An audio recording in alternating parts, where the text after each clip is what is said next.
ఆరోగ్యకరమైన, రుచికరమైన వంటలతో నేను మీ ముందుకు వచ్చేసాను. హాయ్ అండి. నా పేరు స్వప్న. వెల్కమ్ టు ఫ్లేవర్స్ బై స్వప్న. రోజు నేను సగ్గుబియ్యం పాయసం ఎలా చేయాలో మీతో షేర్ చేసుకోవాలనుకుంటున్నానండి. దానికోసం ఇక్కడ ఒక కప్పు సగ్గుబియ్యాన్ని అయితే నీట్‌గా వాష్ చేసుకొని నానబెట్టుకోవాలి. ఇప్పుడు ఒక పాన్ పెట్టుకొని అందులో కొంచెం ఘీ తీసుకొని, అందులో జీడిపప్పు వేసుకొని వాటిని లైట్‌గా ఫ్రై చేసుకోవాలి. ఈలోపు పక్కన ఇంకో బౌల్‌లో ముందుగా నానబెట్టుకున్న సగ్గుబియ్యాన్ని తీసుకొని, అందులో కొంచెం వాటర్ పోసుకొని, తిప్పుకుంటూ ఒక 10 మినిట్స్ పాటు వాటిని ఉడికించుకోవాలి. ఇప్పుడు జీడిపప్పు ఫ్రై చేసిన సేమ్ ప్యాన్‌లో ఒక 2 స్పూన్స్ ఘీ తీసుకొని, ఒక గ్లాసు సేమియాని తీసుకుంటున్నానండి. వాటిని లైట్‌గా ఫ్రై చేసుకోవాలి. సేమియా అనేది ఈ కలర్ వచ్చినాక తీసి పక్కన పెట్టుకోవాలండి. ఇప్పుడు సేమ్ అదే బౌల్‌లో ఇక్కడ నేను 1 లీటర్ మిల్క్ తీసుకుంటున్నాను. మిల్క్ కొంచెం బాయిల్ అయినాక అందులో ముందుగా మనం బాయిల్ చేసి పక్కన పెట్టుకున్న సగ్గుబియ్యాన్ని అందులో వేసుకొని ఒక 5 మినిట్స్ పాటు బాయిల్ చేసుకోవాలండి.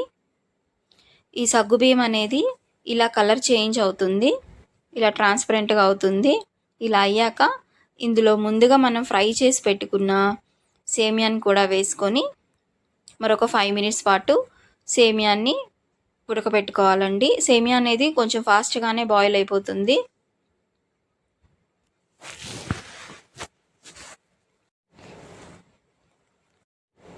ఇందులో ఒక హాఫ్ కప్పు షుగర్ వేసుకొని కలుపుకోవాలండి.